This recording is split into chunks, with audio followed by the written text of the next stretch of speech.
मेरा नाम रश्मि है। ये कहानी मेरी है, लेकिन शायद आपकी भी हो सकती है। ये कहानी उन लम्हों की है जब इंसान कमज़ोर नहीं होता, बस थक जाता है। जब मैं पैदा हुई तब मम्मी पापा की ज़िंदगी में खुशियाँ लौट कर आई थीं। एक प्रार्थना, एक मन्नत जो बरसों बाद पूरी हुई थी। मैं उनका सपना थी और अपने भाई की तो सब कुछ। मेरे भाई मुझसे 10 साल बड़े थे। मैंने आँख खोली तो उनकी गोद में पापा की तस्वीर देखकर अंदाजा हुआ कि वो कैसे थे, क्योंकि जब मैं सिर्फ 2 साल की थी तब वो इस दुनिया से विदा हो गए थे। लेकिन सच कहूँ तो मुझे कभी महसूस नहीं हुआ कि मेरे सिर पर पिता का साया नहीं है, क्योंकि मेरे भाई ने वो साया कभी उठने ही नहीं दिया। जब कभी गर्मी से मेरा दिल घबरा जाता तो भाई बिना कहे ही एक ठंडी बोतल लेकर आ जाते। ये तुम्हारे लिए है मेरी राजकुमारी। मैं हंस देती थी। वो मेरे हीरो थे, मेरे सब कुछ। पापा के देहांत के बाद हमारी जिंदगी की जिम्मेदारी सिर्फ एक छोटी सी दुकान पर रह गई थी। वो दुकान अड्डे के पास थी। भाई सुबह जाते और शाम को लौटते, लेकिन उनकी जुबान पर कभी थकान का नाम नहीं सुना। जब भी तुझे खुश देखता हूँ ना, तो सारी थकान ऐसे उतर जाती है जैसे बारिश में धूल शांत हो जाती है। वो कहते थे। एक दिन मैंने उनसे पूछा, भैया आप हर वक्त काम क्यों करते हैं? वो हंसकर मेरे माथे पर प्यार से हाथ फेरते, ताकि तुम कभी किसी की मोहताज ना रहो। वक्त गुजरता गया। भाई ने वो दुकान संभाली संवारी और आगे बढ़ाई। उनके दिमाग में कुछ खास था, जैसे हर चीज को बढ़ा देना आता हो। दूसरी दुकान ली, फिर एक और, फिर वो दुकानों को किराए पर दे दिया। घर लिया, फिर एक और। सब कुछ उन्होंने अपनी मेहनत के दम पर कमाया। लेकिन इस सब के बीच एक चीज कभी नहीं बदली, मेरी अहमियत उनके दिल में। तो बस प्रार्थना किया कर, बाकी सब मैं संभाल लूंगा। वो अक्सर कहते। भाई का प्यार ऐसा था कि मुझे लगा कि दुनिया में हर रिश्ता ऐसा ही होता है। मैं खुशकिस्मत थी। बचपन मेरे लिए खुशियों और प्यार से भरा था।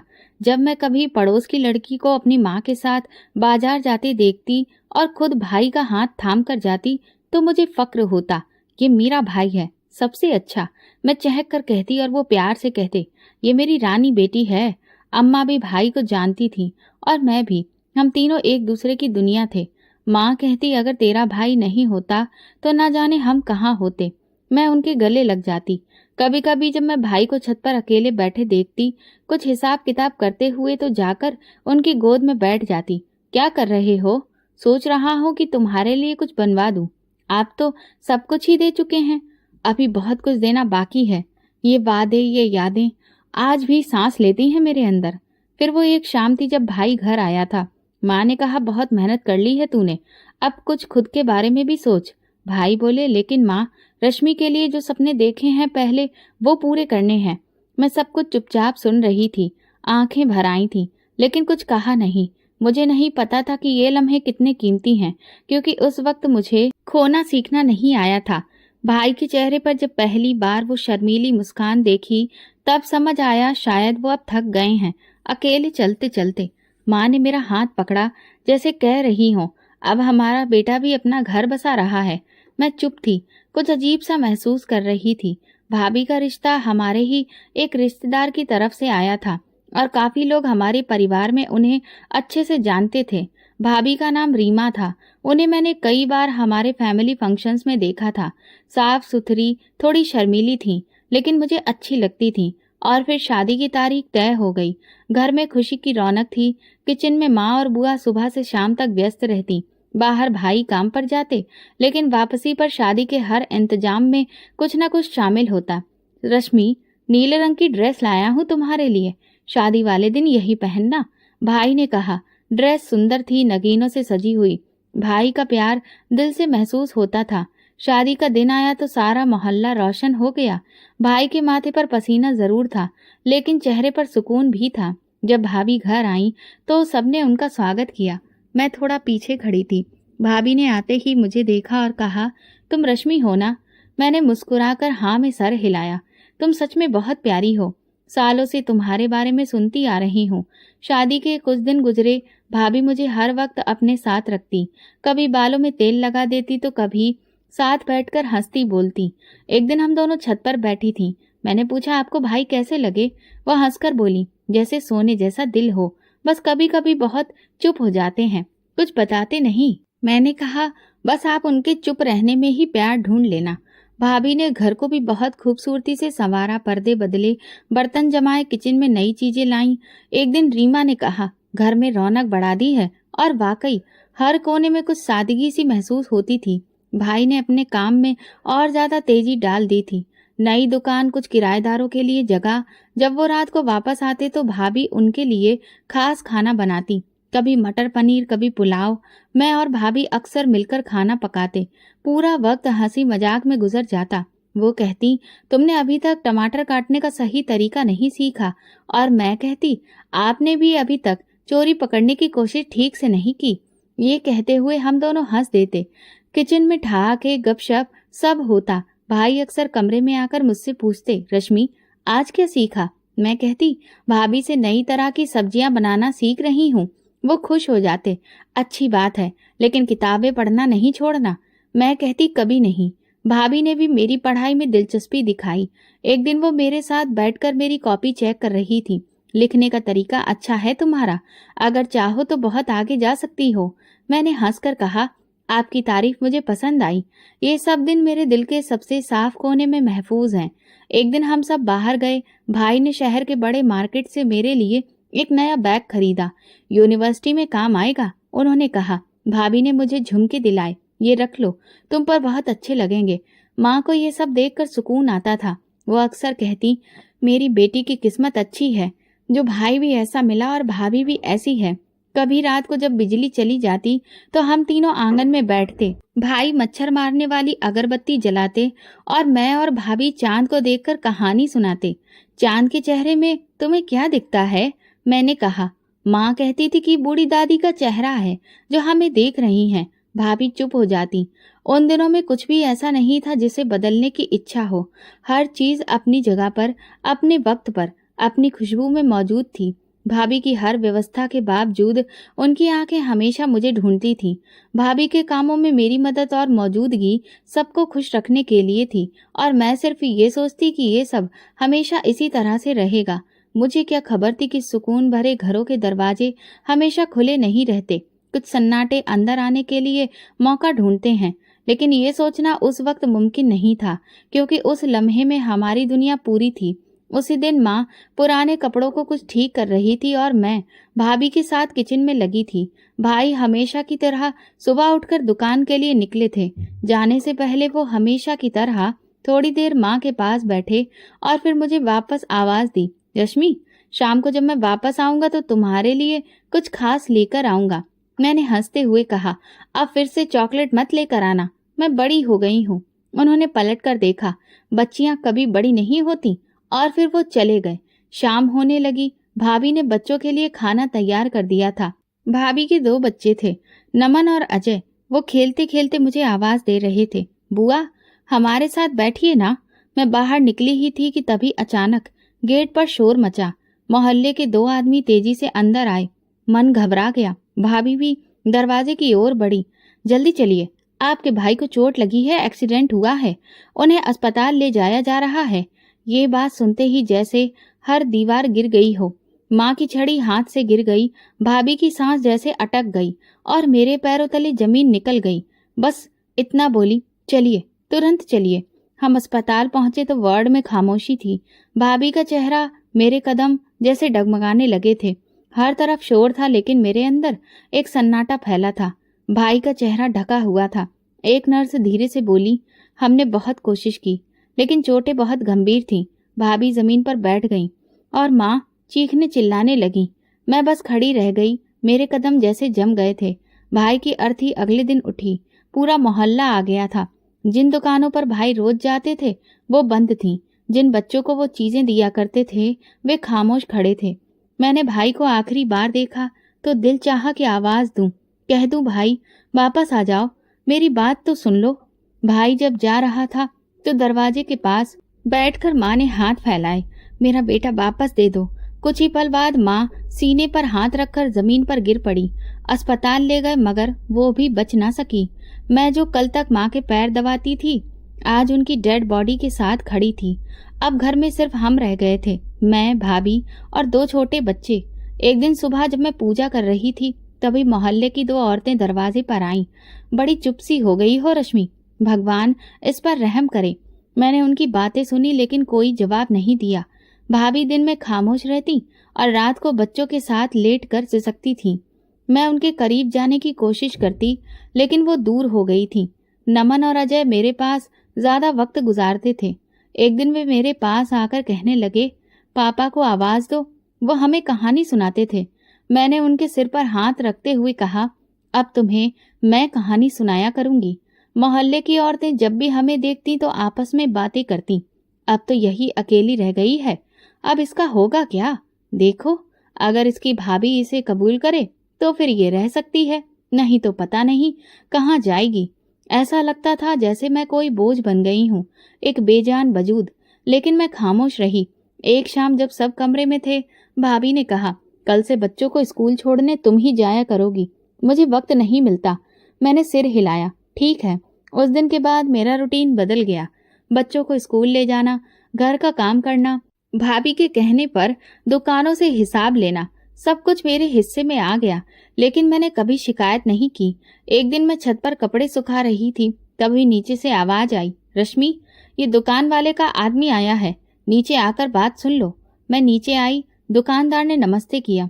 दीदी जी, किराए के कागजात हैं, उनमें दस्तखत होने हैं। मैंने हैरत से पूछा, भाभी कहाँ हैं? उन्होंने कहा, अब आप ही हर मामला संभाल लेंगी। मैं चुपचाप कागजात देखने लगी। शायद अब ये मेरी जिम्मेदारी थी। कभी कभी भाभी मुझे देखती थी तो उनकी आंखों में कुछ अजीब सा भाव होता था, जैसे वो खुद भी हैरान थी कि मैं, जो कल तक सिर्फ भाई की छोटी बहन थी, आज उनकी जिंदगी का एक अहम हिस्सा बन गई थी। मुझे पता था ये सब खत्म नहीं हुआ, अभी तो शुरू हुआ है, क्योंकि अब वो दिन गुजर चुके थे जब भाई आकर चॉकलेट देते थे। अब वे दिन थे जब मैं बच्चों का हाथ पकड़कर स्कूल ले जाती थी और दरवाजे पर खड़ी होकर सोचती थी, क्या वाकई ये सब मेरे लिए लिखा था? सुबह के वक्त जब भाभी की आवाज किचन से आती तो मैं भी बिस्तर छोड़ देती। चाय का पानी रखना, नाश्ता बनाना, बच्चों की यूनिफॉर्म निकालकर प्रेस करना, ये सब कुछ अब मेरे लिए था। पहले जब ये सब करती थी तो भाभी की जुबान पर तारीफ होती थी, अब सिर्फ खामोशी। कभी कभी कोई ठंडी सांस या फिर मेरी मौजूदगी भी उन्हें बोझ लगने लगी थी। एक दिन वो बर्तन धोते हुए बोली, अब क्या रह गया है तुम्हारे नसीब में? जहां जाती हो कुछ ना कुछ हो ही जाता है।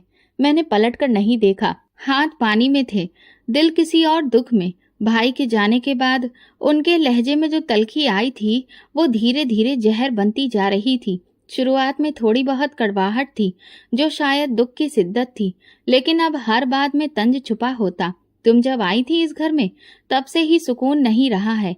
ये जुमला उन्होंने एक दिन तब कहा जब मैंने गलती से सब्जी में नमक 2 बार डाल दिया। मैंने सिर्फ इतना कहा, अब दोबारा ऐसा नहीं होगा। न जाने क्या क्या होगा। वो बोली, जब तुम आई तो बाबूजी चले गए, अब भाई चला गया, माँ भी चली गई, कल को शायद ये घर भी चला जाए। उनकी हर बात छोरी की तरह मेरे दिल में उतरती चली गई, लेकिन मैंने कभी कोई जवाब नहीं दिया, क्योंकि मेरे पास अब किसी से रिश्ता तो बचा था, लेकिन अपना कोई अधिकार नहीं था। बच्चों के सामने वो हंसती थी, उन्हें संभालती थी, नया सामान लाती थी, और मैं एक तरफ बैठी बस उन लोगों को देखती रहती थी। एक दिन नमन मेरे पास आया, बुआ, मेरे लिए दुपट्टे का झंडा बना दो, स्कूल में फंक्शन है। मैंने तुरंत पुराना दुपट्टा निकाला, काटा, धागे लगाए और उसका झंडा तैयार कर दिया। भाभी आई, देखा और बोली, मेरा दुपट्टा काटने से पहले पूछ तो लेती, पुराना था तो क्या, सोच के इस्तेमाल करना चाहिए था। अच्छा, तुम्हें सोचने की कब से इजाजत मिल गई? वो चली गई और मैं नमन को खामोशी से देखती रही, जो झंडा लेकर खुश था। एक दिन उनके रिश्तेदार आए थे, उनकी बहन, बहनोई और भाई। मैं पानी लेकर आई, फिर सबको चाय दी। तभी किचन में चाय का ढक्कन गिर गया और आवाज आई। सब चौंक कर देखने लगे। भाभी ने सबके सामने कहा, ये जिस चीज को हाथ लगाती है वो सलामत नहीं रहती। उनके बहनोई ने धीरे से कहा, अभी छोटी है, सीख जाएगी। लेकिन भाभी ने बात वहीं खत्म नहीं की। छोटी नहीं है ये, वक्त से पहले बड़ी हो गई है, और शायद किस्मत भी साथ में कुछ ऐसी लेकर आई है। मैं चाय के खाली कप समेटकर किचन में आ गई। वहां जाकर मैंने एक गिलास पानी पिया और खामोशी से रोटियां सेकती रही। मैंने कभी उनके लिए कुछ बुरा नहीं सोचा था। जिस दिन वो सिर दर्द की शिकायत करती थी, मैं उनका सिर दबाती थी। जब वो बच्चों के लिए नए कपड़े सिल रही होती, तो मैं धागा संभालती थी, लेकिन उनके चेहरे पर हर वक्त वही नफरत, वही अजनबीपन रहता। एक दिन नाश्ता बनाते हुए उनका कप चटक गया। तुमसे कुछ भी नहीं संभलता, जिस चीज को छू लेती हो वही टूट जाती है। मैंने कप फेंका नहीं था, वो गिर गया था, लेकिन उनकी नजर में गिरना ही बदनसीबी की पहचान बन चुका था। मैंने धीरे से पूछा, क्या मैं सच में इतनी बुरी हूँ? वो एक लम्हे को रुकी और फिर धीरे से बोली, जो लड़की अपने घर के मर्द और साथ में घर की रौनक भी ले जाए वो बुरी नहीं है, तो फिर और क्या है? उस दिन मैं सारा दिन अपने कमरे से बाहर नहीं निकली। वो कमरा जो पहले सिर्फ मेरे सोने की जगह था, अब मेरी पनाहगाह बन गया था। एक रात बारिश हो रही थी, बिजली चली गई थी, बच्चे सो रहे थे और मैं छत से गिरते कतरे देख रही थी। भाभी मेरे पास आई और मुझे चादर देते हुए बोली, ठंड बहुत है, इसे ओढ़ लो। मैंने बहुत लंबे समय के बाद अपने लिए कुछ नरमी देखी। मैंने हाथ बढ़ाकर चादर ली, लेकिन उनकी आंखों में अगले ही लम्हे फिर वही दूरी दिख रही थी। अगले दिन वो वैसी ही थी जैसे कि कुछ हुआ ही ना हो। फ्रिज साफ करो, महीने भर की गंदगी जमी हुई है। मैंने कहा, जी अभी करती हूँ नहीं, करके दिखाओ। उनका लहजा तेज था। मोहल्ले की एक बूढ़ी औरत एक दिन आकर कहने लगी, बेटी कभी बाहर आकर भी बैठा करो, सारा दिन घर के अंदर बंद रहती हो। मैंने मुस्कुराकर कहा, बस थोड़ा काम होता है तो वक्त नहीं मिलता। उन्होंने मेरा हाथ पकड़कर कहा, वक्त कम है या फिर इजाजत? मैंने नजरें झुका ली, दोनों शायद। वक्त बदल रहा था या शायद मैं खुद को बदल रही थी। कभी दिल चाहता था कि सब कुछ कह दूं, लेकिन जुबान पर कुछ नहीं आता था। बस एक बात दिल में रहती थी, भाई अगर आप होते तो क्या मैं ऐसे रहती? सुबह का समय था, मैं जल्दी उठी, रात को कपड़े धोए थे, उन्हें छत पर डालना था। बच्चों की यूनिफॉर्म प्रेस करनी थी, नाश्ता तैयार करना था। जब भाभी कमरे से बाहर आई तो मैं पौधों में पानी डाल रही थी। उन्होंने एक नज़र मुझ पर डाली और फिर बच्चों को आवाज दी, उठो, देर हो रही है। नाश्ते की मेज पर सब बैठे थे, मैं अलग चूल्हे के पास खड़ी रही। नमन ने धीरे से कहा, बुआ आप भी आ जाइए ना। भाभी ने तुरंत सुन लिया और कहा, सबको अपनी जगह पता होनी चाहिए, ये इसके बैठने की नहीं, काम करने की उम्र है। मैं चुप रही, हाथ धोए और दोबारा कपड़े तय करने में लग गई। उसी दिन दोपहर को मेरी यूनिवर्सिटी से एक क्लास फेलो आई। उसके हाथ में फाइल थी।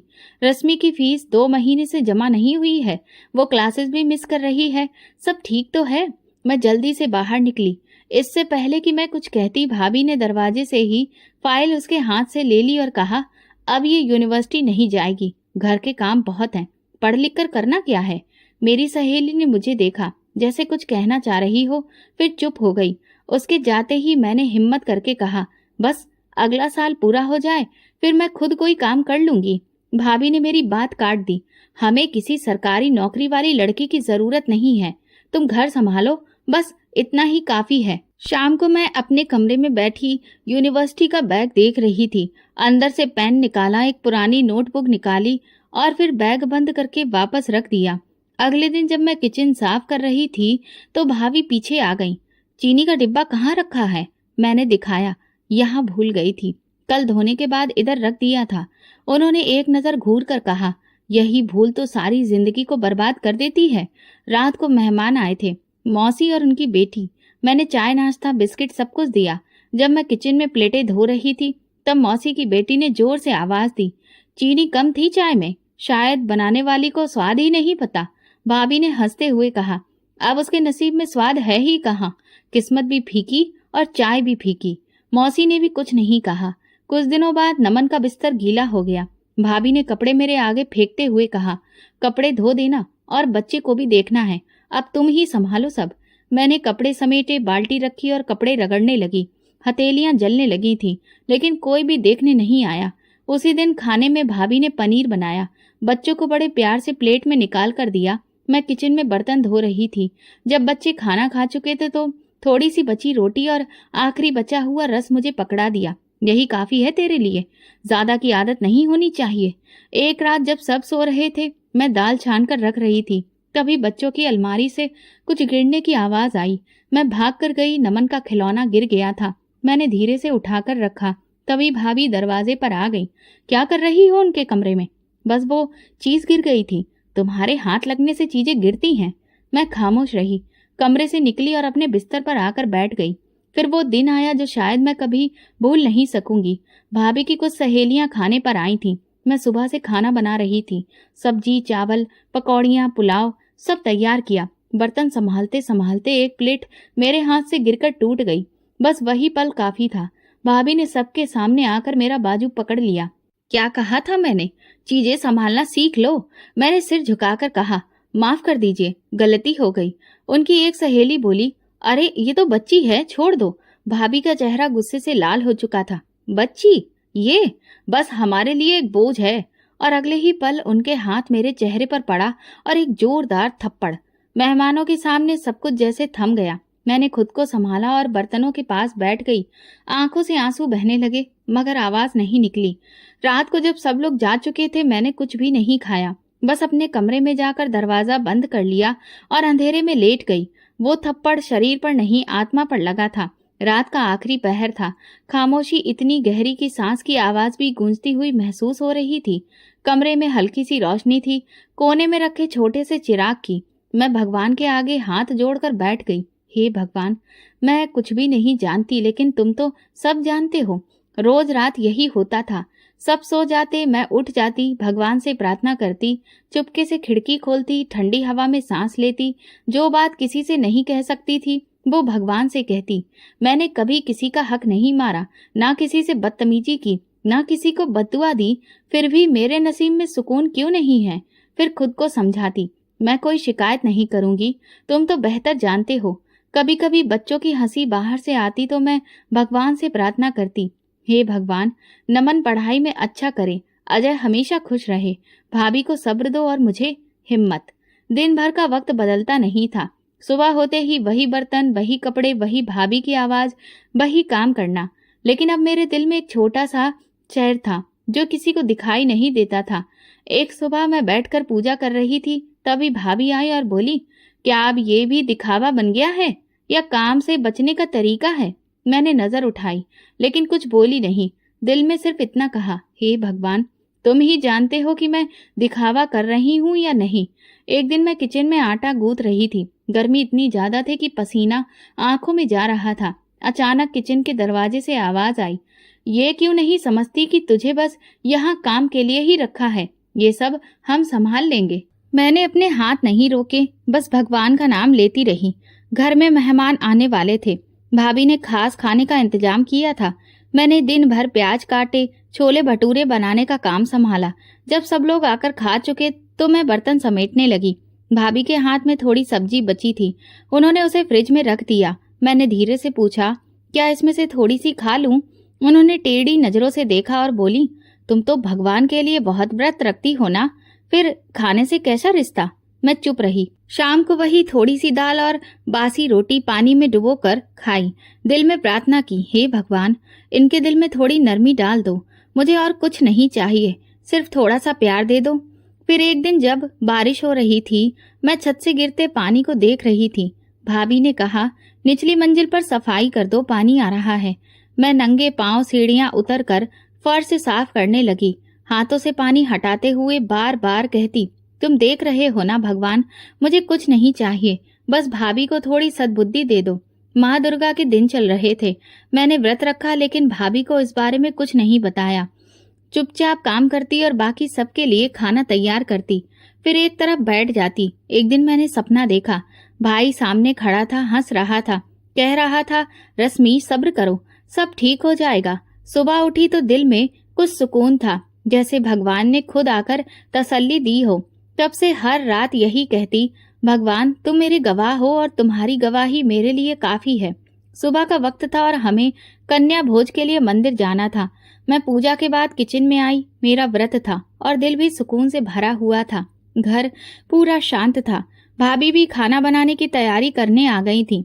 हमने बड़े बड़े बर्तन निकाले। मैं उनके पीछे पीछे काम कर रही थी। भाभी हिदायतें दे रही थी, कोई भी गड़बड़ नहीं होनी चाहिए। फिर मोहल्ले वाले भी आने लगे और साथ चलने के लिए कहा। हम मंदिर गए, कन्याओं को भोजन कराया और फिर वापस लौट आए। भाभी ने अपने कुछ मेहमानों को भी घर बुला लिया था। दोपहर में सब लोग बैठे थे, बच्चे खेल रहे थे। मैं मेहमानों के लिए भी खाना तैयार करने लगी।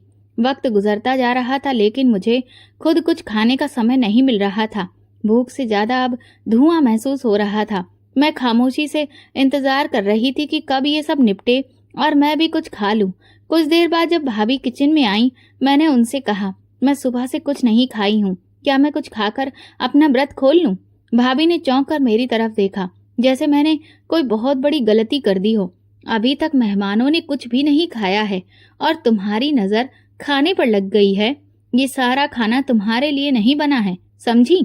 फ्रिज में कल की दाल रखी है, उसी से अपनी भूख मिटाओ और व्रत खोलो। और हाँ, खबरदार अगर इस खाने में से कुछ भी हाथ लगाया। मैं चुपचाप पीछे हट गई। मेरी नजर प्लेट पर नहीं थी, उन लोगों के चेहरों पर थी जो भाभी के मेहमान थे। सब कुछ देख रहे थे, लेकिन किसी ने भी एक बार नहीं कहा कि उसका व्रत है, उसे कुछ खा लेने दो। मैं कमरे में आई और भगवान के आगे बैठ गई। आंखों में आंसू थे, लेकिन कुछ कह न सकी। चुपचाप फिर से दाल निकाली और बिना गर्म किए ठंडी दाल और एक बची हुई रोटी लेकर बैठ गई। निवाला मुंह में डाला तो गले में अटक गया, लेकिन मैंने पानी लिया। पानी का घूंट लेकर दोबारा निवाला मुंह में डाला, लेकिन आंखों से आंसू निकलने लगे। मैंने सिर झुकाकर दुपट्टे से आंखें पोंछी, जैसे खुद पर ये एक और आजमाइश थी। बाहर मोहल्ले में शोर था, बच्चे प्रसाद बांटने के लिए निकले थे। भाभी ने नमन और अजय से कहा, मोहल्ले के हर घर में जाकर देकर आना। मैं कमरे के पर्दे के पीछे से देख रही थी। दोनों बच्चे खुशी से भाग रहे थे। मैंने दिल ही दिल में कहा, हे भगवान, ये दोनों बच्चे हमेशा सही सलामत रहें, ये कभी किसी के मोहताज ना हो। फिर मैं वापस अपनी प्लेट के पास आई और एक बार फिर से निवाला मुंह में डालकर पानी का घूंट लिया। दिल में सोचा, माता रानी, आपके लिए ही व्रत रखा था, आप ही देख लीजिए, सब कुछ आपके लिए ही बर्दाश्त किया है, अब बस आप ही देखें। इसी पल बाहर से भाभी की तेज आवाज आई। वो किसी से कह रही थी। क्या? कहाँ? कैसे? मैं चौंक कर दरवाजा खोलकर बाहर निकली। भाभी जमीन पर बैठ गई थी। दुपट्टा संभालने का होश नहीं था। वो बस 2 शब्द कह रही थी, मेरे बच्चे, मेरा नमन और अजय। मैं दौड़कर बाहर आई। मोहल्ले का एक लड़का गेट पर खड़ा था। बोला, जल्दी चलिए, दोनों बच्चे ग्राउंड के पास सड़क पर एक गाड़ी से टकरा गए हैं, अस्पताल ले जाया जा रहा है, बहुत खून बह रहा था। भाभी चीख मारकर रोने लगी। मैंने उन्हें पकड़कर सहारा दिया। चलिए, अस्पताल चलिए। रश्मि, मुझे माफ कर दो, मैंने तुम्हें बहुत परेशान किया, तुम्हारे साथ अच्छा नहीं किया। भगवान ने सब देखा, मुझे और मेरे बच्चों को सजा दी। वो रोती जा रही थी। मैंने उनके कंधे पर हाथ रखा। चुप करिए भाभी, अभी प्रार्थना कीजिए, भगवान कुछ भी बुरा नहीं होने देंगे। हम जल्दी से ऑटो में बैठकर अस्पताल पहुंचे। रास्ते भर वो लगातार प्रार्थना करती रही, हे भगवान, मेरे बच्चों को बचा लो, मुझे सजा दे दो, लेकिन उन्हें कुछ मत होने देना। मैंने आंखें बंद कर दिल ही दिल में कहा, हे भगवान, जिन बच्चों के लिए मैंने सच्चे मन से प्रार्थना की थी, उन्हें अब आप अपनी पनाह में ले लीजिए। अस्पताल की इमरजेंसी में हलचल थी। दोनों बच्चों को वार्ड में एडमिट किया जा चुका था। नमन के सिर पर पट्टी बंधी थी, अजय का पैर प्लास्टर में था। डॉक्टर इधर उधर दौड़ रहे थे। भाभी एक कोने में बैठकर हिचकियों में रो रही थी। डॉक्टर ने आकर कहा, बड़े बेटे के दिमाग पर चोट है, तुरंत ऑपरेशन करना होगा। छोटे की टांगों में फ्रैक्चर है, उसे ठीक होने में थोड़ा वक्त लगेगा, लेकिन वो ठीक हो जाएगा। भाभी का चेहरा सफेद पड़ गया। मैंने उनका हाथ पकड़कर कहा, हिम्मत रखिए, मैं आपके साथ हूँ। उन्होंने मेरी ओर देखा, आंखें लाल थीं। तुमने बद्दुआ दी थी ना? मैंने इनकार में सिर हिलाया। आपके बच्चे मेरे भाई के बच्चे हैं, मैं बद्दुआ कैसे दे सकती हूँ? वो फूट फूट कर रोने लगी। मैं बहुत गलत थी, तुम पर बहुत जुल्म किए, तुमने कभी जुबान नहीं खोली और मैं हर रोज तुम्हें जख्म देती रही। मैंने धीरे से कहा, अब वक्त प्रार्थना का है और मैं अभी भी भगवान से प्रार्थना करूंगी, मेरे बच्चों को कुछ भी नहीं होगा। कुछ देर बाद डॉक्टर बाहर आए और कहा, ऑपरेशन सफल रहा है, बच्चा अब खतरे से बाहर है, लेकिन निगरानी में रहेगा। भाभी ने मेरे हाथ पकड़ लिए। ये तुम्हारी प्रार्थनाओं का असर है, भगवान ने सुन ली। मैंने उनके आंसू पोंछे। अब अजय के लिए भी प्रार्थना करिए, वो भी जल्दी ठीक हो जाए। उस रात मैंने कोई शिकायत नहीं की, कोई बदला नहीं सोचा, बस दिल से कहा, हे भगवान, जो किया वो ठीक किया, लेकिन जो बचा लिया वो तुम्हारा कर्म है। अस्पताल की गैलरी में कुछ भी साफ नहीं था, न रोशनी, न आवाज, न उम्मीद। दीवार से सटी एक लकड़ी की बेंच पर बैठी थी। भाभी लगातार भगवान को याद कर रही थी। उनके होंठ चल रहे थे। वो कभी आंखें बंद करती तो कभी हथेलियों को देखती। मैं थोड़ी देर एक खाली बेंच पर बैठ गई। सामने आईसीयू का दरवाजा बंद था, अंदर नमन था। डॉक्टर कुछ देर पहले बता चुके थे कि ऑपरेशन सफल रहा है, लेकिन होश नहीं आया। रश्मि, तुम भगवान से प्रार्थना करना, तुम्हारा रिश्ता भगवान से मुझसे ज्यादा है, भाभी ने धीमी आवाज में कहा। मैंने सिर झुकाकर आंखें बंद की और मन ही मन कहा, हे भगवान, ये मेरे भाई के बेटे हैं, मेरे लिए किसी पिता से कम नहीं। मैंने कभी किसी का दिल नहीं दुखाया, ना किसी का हक मारा। अगर मेरी किसी अच्छाई का कोई मोल है तो इन बच्चों को कुछ भी मत होने देना। कमरे के बाहर डॉक्टर बार बार आ जा रहे थे। एक नर्स ने कहा, अगले 2 घंटे बहुत क्रिटिकल हैं, उसके बाद ही कुछ कह सकेंगे। भाभी फिर रोने लगी। ये मेरे बच्चे हैं रश्मि, भगवान को मेरी सजा चाहिए तो मुझे दे दे। मैंने उनके कंधे पर हाथ रखा।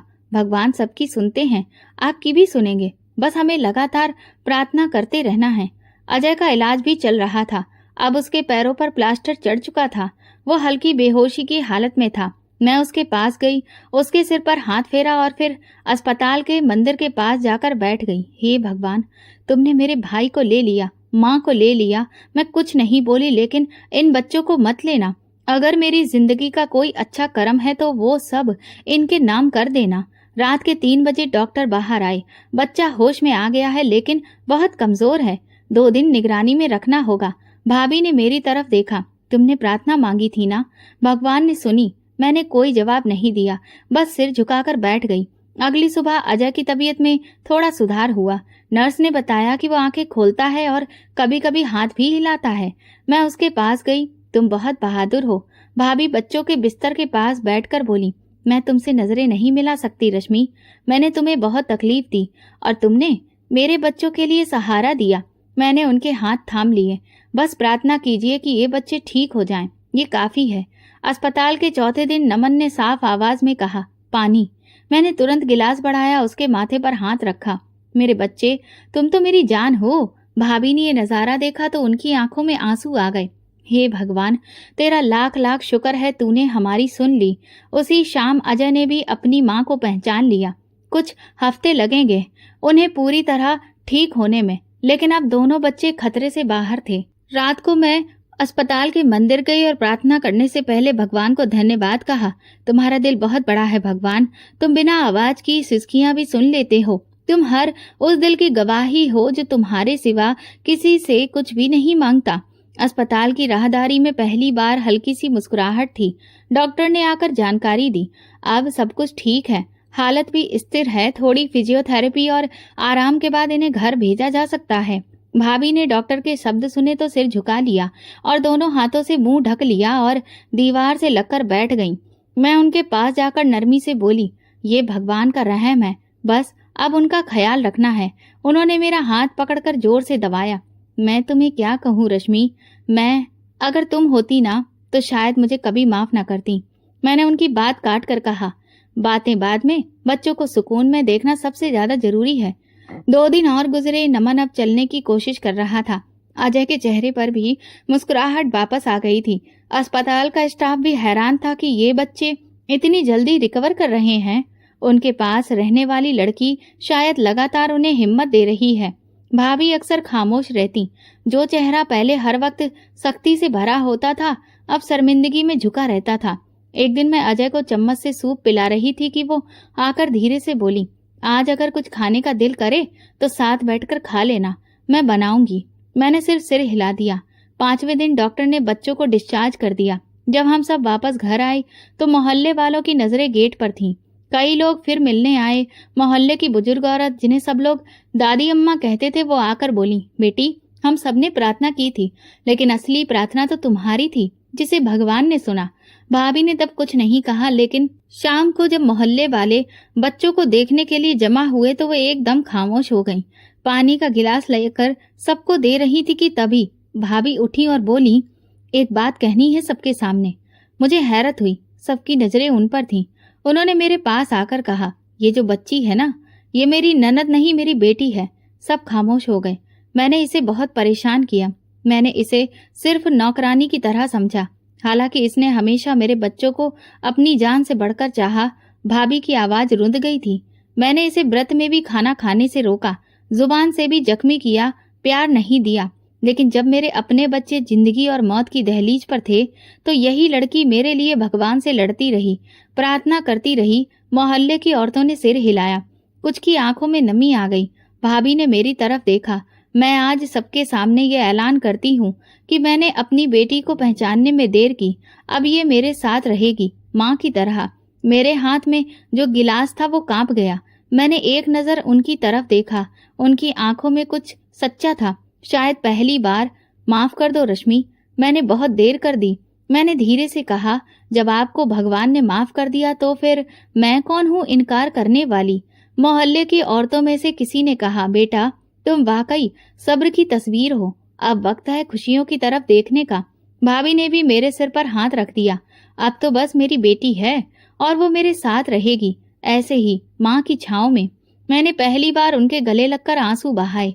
अंदर बच्चों की हंसी सुनाई दी और बाहर आसमान पर धूप नरमी से उतर रही थी। घर की बैठक में चाय, बिस्कुट, नमकीन की प्लेटें रखी गई थीं। बच्चों की तबीयत अब बेहतर थी।